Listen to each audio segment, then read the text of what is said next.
DreAllDay.com. Now tuned in to the show where you learn the discipline to show up day after day, to do the work, the confidence to put yourself out there boldly and authentically, and the mental toughness to continue showing up, doing the work, putting yourself out there, even when the success you've expected to achieve has yet to be achieved. And on top of all this, you get a huge dose of personal initiative, which is the go-getter energy that moves any one of us, including yourself, to go and make things happen instead of waiting for things to happen. And then we put all this together into one bundle, one package, one mindset, one method, one philosophy, one book, one show, one daily masterclass. If nobody ever told you, let me tell you right now, the show comes out every day.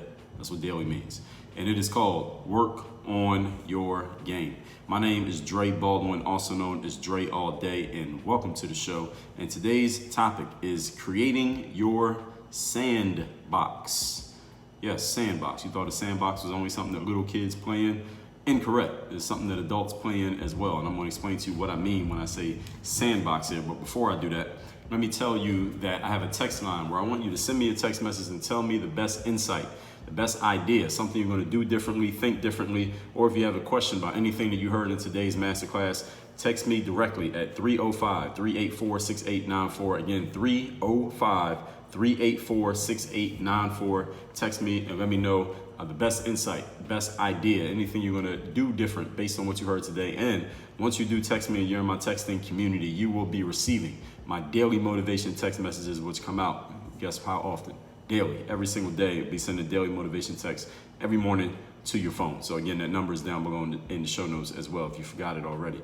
So the topic about creating the sandbox, this came up when I was actually speaking to a colleague of mine who was working on a book, and I was sharing with her one of my methods for writing books and formulating speeches, because they were just asking me, Dre, what's your process when you write a book? Do you do a whole outline? Do you know, how do you really know exactly what you want to write, or how do you get around to the point of knowing what you want to write or what you want to say when you're putting a book together? Being that I've written 29 books, people ask me questions about my book writing process often. Now, each of my books is written differently. Well, some of them are written similarly, but they're not all written in the exact same format, and they can vary widely.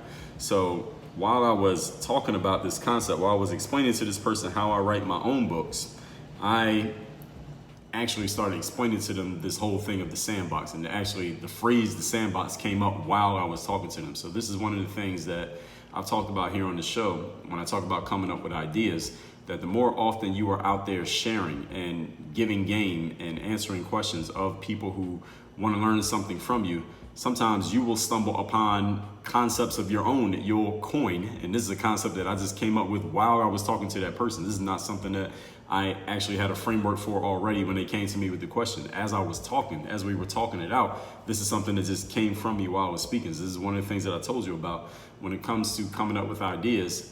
It's being out there actively, just in answering people's questions and sharing your knowledge and just articulating yourself. You're going to come up with things that you didn't even know you would come up with. This is the creativity that happens when you're out there being active. And you could even call this luck happening because you're out there being active. So as a matter of fact, what you are listening to right now is one of my sandbox methods. Now, as we get into this, I'll share exactly what that means. So let's get into it so I don't confuse you too far before I don't want to bury the lead too deep. So let's get into this. Point number one, the topic once again is creating your sandbox. So what is a sandbox? Now, I know you know the sandbox, maybe when you were a kid, there was a box of sand that little kids would go play in and play with their toys and stuff. Or if you go to the beach, the kids can play in the sand. I don't know how often parents send kids to play in the sand these days, because all I know about whenever I'm in situations that has sand, like going to the beach, the sand gets everywhere. It gets all in your shoes, it gets all on your physical person, it gets all in your clothes. Then if you get in the car and the sand all in your car, I don't know. If I don't have kids, but if I did, I don't know if I want them playing in the sandbox, because the sand gets all over everything they touch after they get out of the sandbox. But anyway, what I'm talking about, the sandbox that I'm referring to here today, does not actually involve any actual sand or the beach. I haven't been in one in a while, but as a kid, that's the place where you send kids to play around and have fun, right? That's what the sandbox is for. So if you are any of you who's in web design or in digital marketing, you may have on some platform that you use the sandbox area, metaphorically described that way, as an area in the back end of a website where you as a developer or the coder or whatever phrase you call, whatever title you have, where you can basically play around with the code, with the design or the layout that your end user is not going to see until you're finished playing around with it. That's the sandbox, basically the work area or the play around area where you can test out things before you put it out to the world. So by the time the public sees the thing that you worked on in the sandbox is already finished. And the public doesn't even know that you had a sandbox. But having that sandbox is essential to the finished work, because that's where you can work on things and see how this works, see how that works, see what doesn't work, scrap things that aren't producing the outcomes that you want them to produce. What does this all mean? Before you put out your finished work, this is the point of the sandbox. Before you put out your finished work, you need a playground in which you can work through your ideas. That is the sandbox. Everybody understand that? Sandbox is the place where you play around with stuff. Let me see how this works. Let me see what this does. Let me try it this way and see what results come from this. It's basically a place where you can play around with new ideas before you put it out for the public consumption and before you are judged on it. That is what the sandbox is about. So an artist who has their art gallery, they have some paintings that they're working on that are not finished yet and that they didn't even put out for sale yet. The sandbox is those paintings that they're working on. They're in the process of painting, but hey, maybe they might decide, you know what, this painting is trash, I'm not even putting this out, and they might scrap it and you never see it. Or a music producer or a musician in the studio, they might record some songs but decide the song's not quite good enough to go on their album or even to be released, so they got a bunch of unreleased music no one has ever heard that's just going to be stored in a vault and no one will ever get access to it until maybe that artist is dead. And what is that? That's the sandbox for them. It's a place where they can play around with stuff before they put it out. Somebody who's a writer like myself, or you're a video maker, or you even do things like podcasts, you're recording stuff, you make courses, you may create an article, or you might write a chapter of a book, or you might record some videos, and then once you go back and look at the stuff that you created, say, you know what, I don't really like this, I didn't say it the way I wanted to say it, I can do this better, I just want to do it over again. So you might keep that stuff, but you never actually put it out. So that becomes essentially your sandbox, the place where you played around with a new idea before you put it out, or maybe in lieu of even putting it out because you just decide it's not worth putting out. Point number 2, today's topic once again is creating your sandbox. This very show that you're listening to, the Work on Your Game Masterclass. Some of you call it a podcast, but you shouldn't. You should call it a masterclass. Call it a podcast so people know what you're talking about, but this is a masterclass. This is one of my sandboxes. This very show is a sandbox for me. Now, understand that a sandbox, because I'm telling you that, a sandbox does not mean that it's some throwaway garbage material that you're working on is just not good enough for the next level, whatever your next level may be. Because this show right here, I put it out to the public every day, and this is high level material that I'm giving you. Would you agree? I'm not giving you some trash, throwaway ideas that you heard before. Before I record anything on this microphone, understand something. I have literally talked to myself about everything that I say on this mic before I say it to you. Now, I'm not saying anything on this microphone that I have not already said in my mind or even actually spoken out of my mouth, just talking to myself before I get on the mic. Nothing I say on this show is being said for the first time ever, at least not by me. I speak it out to me, and then once I get enough of material, enough substance in my ideas that it makes sense, then I take some notes for myself, then I turn on the microphone and I record it on this show. And then after I record something that comes on this show, if I think it's good enough or useful enough, and depending on the feedback that I get from people like you who can send me a text and tell me what you got from this episode, then I might use the same material that I'm talking about right now. I might use this in a speech. I might write a book about it. I might do a training on this exact topic, on this exact framework that I'm laying out. So every aspect of the process becomes a sandbox in itself. Me talking about it is a sandbox. Then me recording it is a sandbox. And then I might write a book about it. That could be, and each step is the sandbox for the next step. You follow what I'm saying? So then when I write a book about it, the book might be the sandbox for the speech. And the speech might be the sandbox for the workshop. And the workshop could be the sandbox for the course or whatever else, whatever it is that I want to do. So each step can be a sandbox for the next step. So just because something is a sandbox does not mean that it's not valuable. It doesn't mean you can't charge for it. And it does not mean that you're not giving people substance. It doesn't just mean you're playing around with it. It just means it's the setup for the next thing that you might do. And the next thing might be just putting out something for free, like a YouTube video or a podcast episode. But the next thing could be something that you're charging for. It could be a workshop. It could be a speaking gig. It could be a book that you write. So the sandbox concept, the idea of the sandbox, just means somewhere where you get to play around with and work on and tweak an idea so that it's ready for whatever the next level of that idea is going to be, if there is indeed going to be a next level of that book. So when I write a book, for example, I have 2,000 podcast episodes, 8,000 videos, and 6,000 articles worth of sandbox material to play with and choose from. Does that make sense? So by the time I sit down and write a book, my challenge is not figuring out what to say. My challenge is figuring out what I'm not going to say, because I could write a 10,000 page book if I wanted to. My book, Working Your Game, could have been 10,000 pages long, and I have that book right here in front of me. If you're watching this on video, you see me holding the book up. This book is 250 pages. It could have been 10,000 pages if I wanted to take everything that I wanted to say, or everything that I have ever said, let's say, in terms of the Working Your Game philosophy, put it in one book. It could have all went in here. This would be a very heavy book. But I narrowed it down to 250 pages. So the challenge was not, what am I going to say? The challenge is, what am I not going to say? So at that point, it's a matter of, again, if you do enough sandbox work, then your challenge is not fishing for more things to say. It's figuring out what you're going to leave out, what's not going to make it, what goes on to the cutting room floor. Does everyone understand what I'm saying here? So this is the concept of why the sandbox works. And this is why I told you in episode 1835 about the 3 levels of content creation. You have your advertising, you have your collaborations, and then you have your content creation.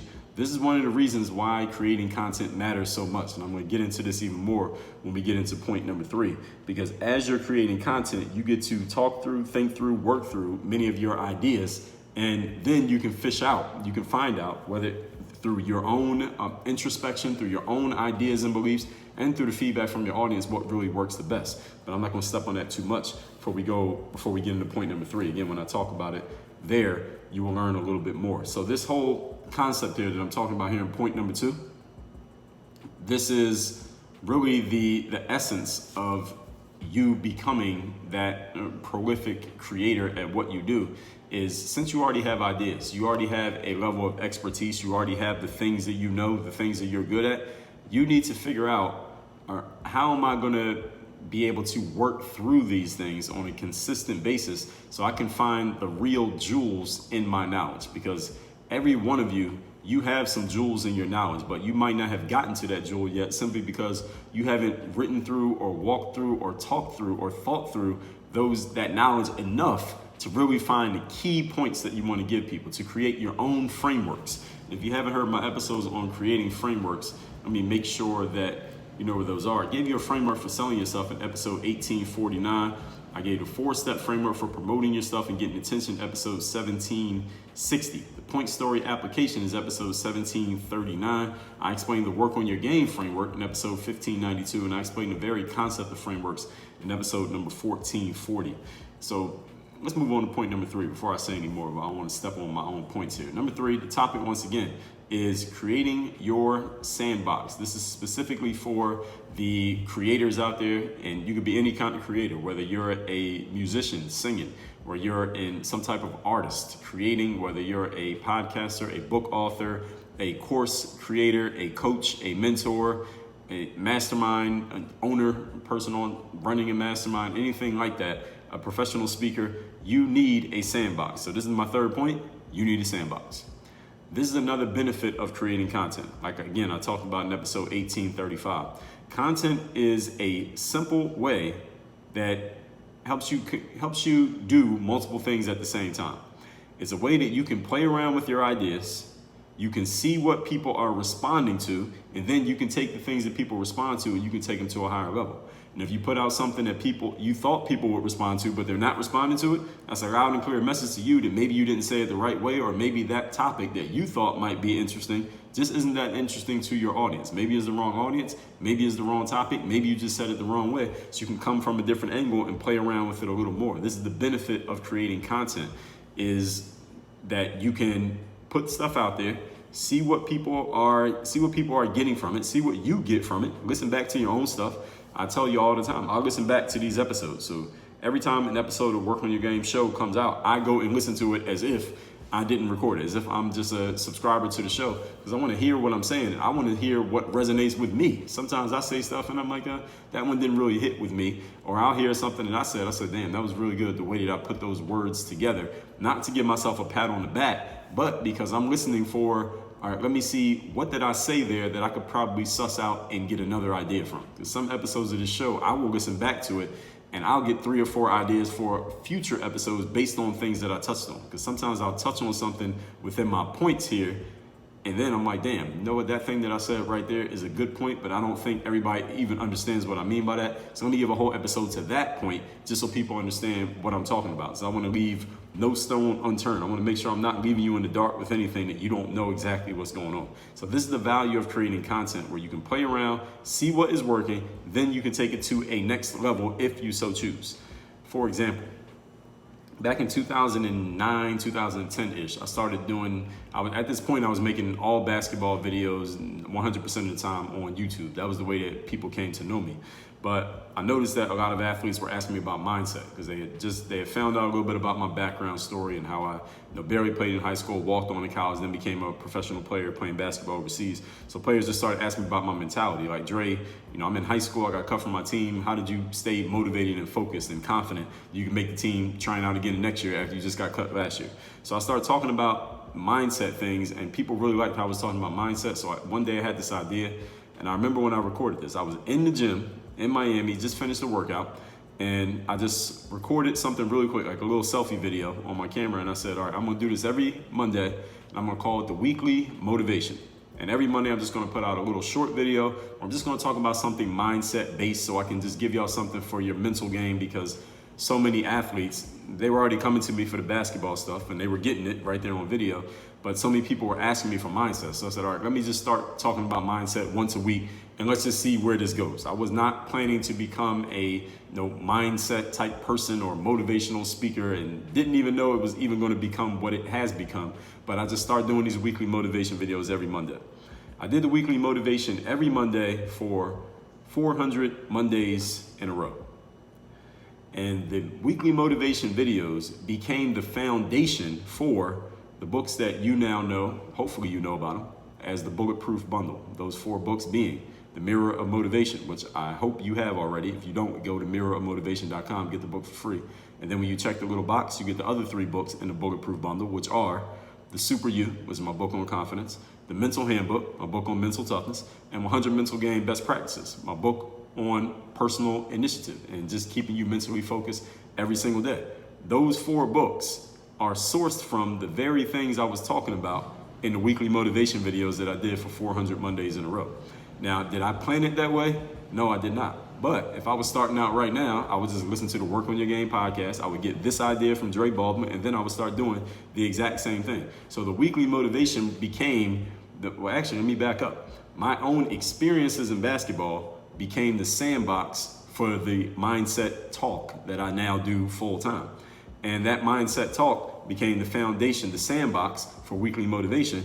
Weekly motivation became the sandbox for the Mirror of Motivation, Super You, Mental Handbook, 100 Mental Game Best Practices. And those books became the sandbox for what became the Work on Your Game book, the Work on Your Game show that you're listening to right now, keynote speeches that I give, and whatever else I may come up with in the future. So you see how each situation became basically the stepping stone, or the sandbox as I'm using it here, for the next thing that I was going to create.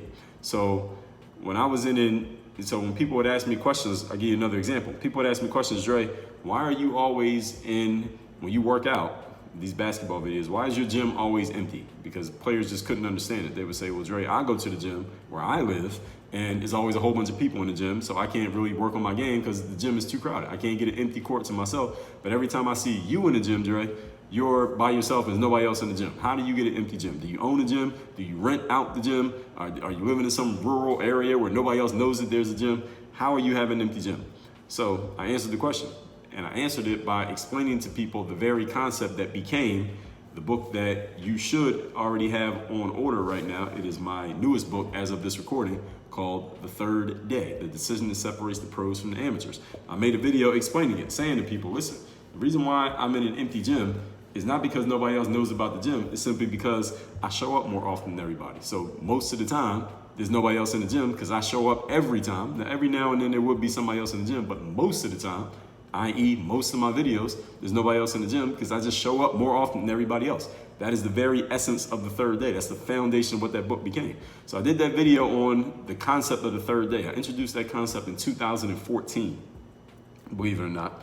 In 2015, I did a TEDx talk called The Third Day. Then, now in 2021, at least as when I'm recording this, I have a book called The Third Day. And I tell you what, I'll get the cat out the bag right now. in the future, I'm going to be doing keynote speeches that are based on this very concept of the third day. Often I do them on work on your game, the very concept of work on your game. Once enough people have heard work on your game, then I'm gonna need a new one, then I'm gonna do the third day. So I'll have at least those two in my back pocket and whatever else, again, I come up with in the future. Another example, a lot of athletes would ask me about confidence. And this was not even just for sports. When players ask me for confidence, so how can I be confident during tryouts or when I'm playing ball, or young males would often ask me about confidence when dealing with the opposite sex and dealing with females. So I started making videos talking about confidence because I guess people could sense some confidence in the way that I was talking in my videos. So when I made those videos on confidence, when I had a chance to do my second TEDx presentation, which was in early 2016 in the Coconut Grove section of Miami, I decided to talk about confidence, and that is my most popular TED Talk to this day. It's called Dear Dre, How to Be Confident When You're Not. And if you go watch that TED Talk video, you will see that I actually used comments from YouTube as source material for that TED Talk. And that TED Talk became my book called The Super You. Actually, matter of fact, The Super You might have been out before that book came out, so I might have the order of operations wrong here. But either way, they serve as sandboxes for each other. Work on your game. The very statement, work on your game, was also a sandbox. I made a 3-minute video in 2008 where I was just talking to people who kept asking me for tips and help and advice on getting better at basketball. And something that I said just in the process of me, talking in the video was, listen, you need to stop watching me on YouTube and stop watching Xbox and, close out this video, stop standing on the corner and go get your basketball and go work on your fucking game. That's the reason why you can't play, because you're watching YouTube videos while the guy who can play is in the gym practicing. All right? Is there any mystery as to why I'm good and you're not? Because you're not working on your game. Go work on your fucking game. When I made that statement, I was not trying to brand the statement, work on your game. I was just saying it. I was just talking to people. But that slogan, people loved it, or it wasn't even a slogan. That statement, people loved it. I made it into a slogan because I noticed that everybody was picking up on it. Then I just started using it in every video. Then I put it on my website. Then I got the little voice. That was in 2008. This girl named Micah. I was in Germany. If any of you ever watched one of my YouTube videos, the video comes on, you hear that little voice that says, DreAllDay.com. That was a girl named Micah. She was the daughter of the team manager for a team I was playing for in Germany. I had given her my camera and told her to film the game that we were playing in, and her friends, they were speaking to each other in German, but I guess my name came up in the conversation. I don't know what they were saying because it's all in German. But while I'm watching the video of the game, she just says that. And again, everything else they're saying, because you hear these kids talking. And then that just came up, and I just went and grabbed that clip and I started using it in every video. So that's where that came from. That was not planned. I didn't ask her to do that. That just came up as a little side thing. So shout out to Micah out there in Germany who said that. That's where I got that from. And then I started using it every time. Then I put it on the website, then it became a book, it became a brand, a business, a keynote, and here we are right now. You'll listen to a show called Work on Your Game. So it started just as a phrase that I said. And all of these things, all these examples I'm giving you are examples of sandboxes, how one thing built on the next thing. But the only reason any of these things was able to happen is because I was active, I was looking, and when I noticed something, I took advantage of it. Again, that little soundbite, DreAllDay.com. How did that come about? Did you hear what I just told you? It was just me watching the video of someone else who was filming me. They were speaking a language that I didn't even speak, but I just heard her say that, and I said, oh, let me use that. And then I started using it, and now that's a phrase that almost everybody knows. Everybody knows that phrase. If you ever watch one of my YouTube videos and people want to know where it came from, now you know. So by the time I write a book or I make a speech, the things that I will be judged on, my books and my speeches, I'm not really being judged on one episode of a podcast or one YouTube video, because content comes and goes very quickly. Like the episode that I put out 1 week ago, most of you done forgot what it was and forgot everything that I said already, right? That's the thing about content. It comes and goes very quickly. So this is what causes some people to not invest in creating content as much, because it's an ongoing race. You never stop creating content. Doesn't mean you have to do it every day like me. But you are always creating content, and something becomes old, quote unquote, in a week. But that content becomes the sandbox for the stuff that you do get judged on, the books, the speeches, the things that you get paid for. By the time I write a book or make a speech, I've already perfected the material. I've already practiced hundreds of times what I want to say and how I want to say it on my audiences. Right now, I'm practicing on you. what I want to say and how I want to say it. And at the same time, this is the key, I'm still giving you substance. I'm still giving you game. But it's not like I'm giving you some bullshit because I'm quote unquote practicing. I'm giving you some substance. I'm giving you some real game. And I'm practicing for whatever my next level thing is going to be all at the same time. This is the value of creating content. And this is why you, as a marketer, as a brand builder, any of you who wants to sell anything online, this is why you need to be creating content, because it costs you nothing except your time, energy, and whatever game it is that you want to share. And at the same time, you are perfecting your message. All right, you're doing all those at once. It's building your audience. That's another thing you're doing. So people are coming into your audience and getting to know you and buying into you as a person through something that you're putting out for free on a consistent basis. How many of you found me through something that I put out for free? Almost everybody who's listening to me right now, you found me through something that I put out for free, whether it's a video, a podcast episode, an article, a book. It's something that I put out free. I didn't charge you to get into my world. You came into my world completely for free. And then because you bought into what I was sharing, then you were willing to pull out your credit card and pay for something. Hopefully, if you haven't already, go to thirddaybook.com, get the book free. All you gotta do is cover the shipping. You're not even paying for the book, you're paying for the shipping. So I can bring people into my world through creating content. Again, giving you substance, working on my stuff, and building an audience all at the same time through doing one thing. This creates a long tail also for marketing, because there are videos that I put out 7 years ago on YouTube that people are still discovering today. People are still leaving comments on and saying, people still leave comments on some of my videos and say, Dre, yo, I remember you put this video out 8 years ago. I still watch it once a week because of the message in that video still connects with me. That's the long tail. The long tail means something that you do now that will still be pulling people into your world way after it's no longer new. And one more thing that content is doing at the same time is getting you your 10,000 hours of practice all at once. Metaphorical 10,000 hours. Now, if you don't know what I mean when I say 10,000 hours, that is from Anders Ericsson, who's the person who was credited with creating the 10,000 hour rule. There's an author by the name of Malcolm Gladwell who popularized it, but it was Anders Ericsson who came up with it that said 10,000 hours of deliberate practice creates proficiency. You want to be great at something, one of the top in the world, you need 10,000 hours of practice. Now, there are people who come out and said there are hacks to the 10,000 hour rule, but the concept is what I want you to understand. The metaphor of the 10,000 hours means you need to put in a certain amount of time deliberately getting better at something to become great at it. All right, now, whatever number you want to go with it, but you need to put that time in. Creating content is a way for you to put that time in, whether you're a writer, a speaker, any kind of recording you're speaking to. That's how you put that time in. So this is what content can do for you. So I'm giving you content as a key solution to creating your sandbox, specifically for all of you thought leaders who want to sell your intellectual property. All right, I think I made this clear enough. So let's recap today's class, which is creating your sandbox. This is an idea, again, that I stumbled upon, the concept, while I was talking to someone who is working on a book, and I was sharing with her some of my methods for writing my own books and formulating my own speeches. So this, what you're listening to right now, is one of those methods. Number one, what is a sandbox? It's a place where you send kids to go play around and have fun and just do stuff, and they're kind of just wasting time and enjoying their life as kids. But what I'm talking about for us grown-ups, the sandbox for a coder or a web designer is the back end of a site where you get to play around with stuff that the end user never sees. But by the time you show the end user something, you have essentially mastered and perfected what you want to do. So what does this mean for the sandbox?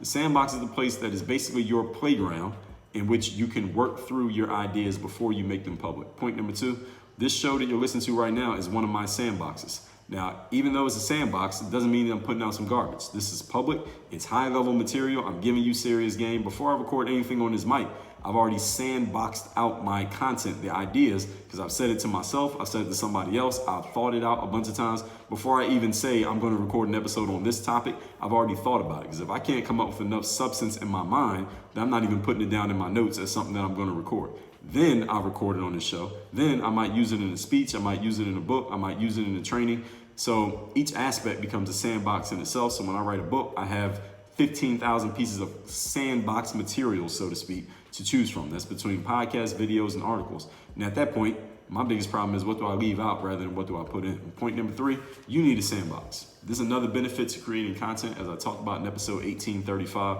I got a future episode coming soon on some of the mistakes that people make when it comes to creating content. Content is the way that you can play around with your ideas, see what people respond to, then take it to a higher level. My weekly motivation videos on YouTube became my book, The Mirror of Motivation, and the Super You, and the Mental Handbook, and the 100 Mental Game Best Practices. And a lot of it actually became my book, Work on Your Game. And each book kind of builds on the next book.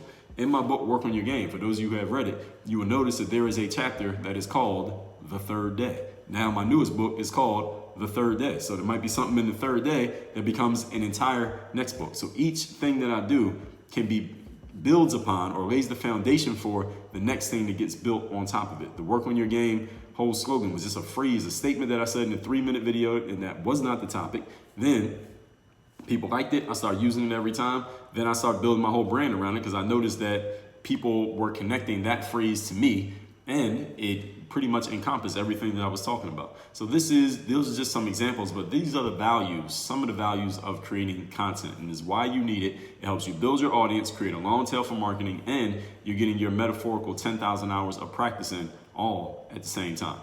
Now, if I sold you on the concept of a sandbox, if I have, then what you might want to do, is join the Third Day Mastermind, which is a part of Work on Your Game University. This is where I am bringing people in, especially your business people, your entrepreneurs, your professionals who are serious about taking your game to the next level. It does not have to be through content creation. You could already have your own career in whatever you do, and it has nothing to do with content creation, but you're looking for someone who can help hold you accountable, someone who can help you stay mentally focused, someone who can help you map out what your next step is going to be. I will appoint myself as that person. You can hop on a call with me and we can talk about where you want to go, what you want to do, and how you want to get there, and how I can help you by going to workonyourgameuniversity.com. That's workonyourgameuniversity.com. Just click the button to sign up for a free call, fill out a quick form. We will schedule a call and we'll see if you're a good fit for the mastermind and if I'm a good fit to help you. Again, that's at workonyourgameuniversity.com. Work on your game. Oh yeah, send me a text. Tell me the best thing you got from today's masterclass. And if you want me to send you a link to that, you can just text me. I'll send you the link. My number is 305-384-6894. Work on your game. Dre all day.